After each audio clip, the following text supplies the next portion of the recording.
I hear stories.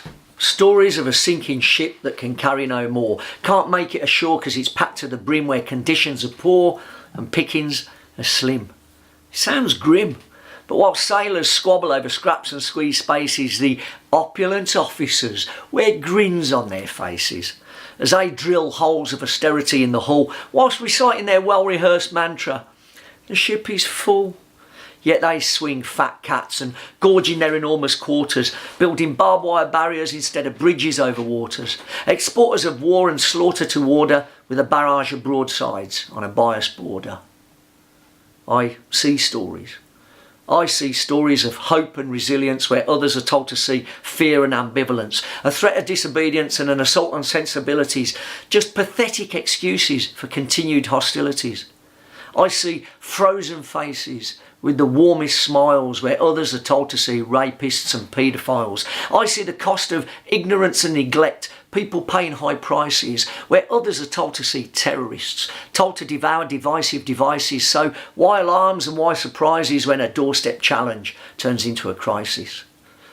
I see families who have cried so many tears they have none left. One time blessed, though now bereft, on Calais coastline as unwelcome guests. So how apt and fitting it is that those benevolent French authorities see refugees with tearless eyes, bloodshot and raw, so provide them with canisters filled with more. I tell stories. I tell stories till I'm hoarse, but is anyone listening? Compassion's gone missing and right-wing rhetoric resolve is stiffening. It's as crippling as Annie Wilkes in Misery, yet Joseph marches on in the midst of this artillery. He's here because he's sure metaphors won't kill as quickly as a civil war in West Sudan will. This once proud man tells me of his plight in pidgin English. It's left him morally molested and pigeon-chested. Says he'll swim the channel if he has to, once he's fully rested from his last attempt at stowing away. So we drink tea together on Valentine's Day.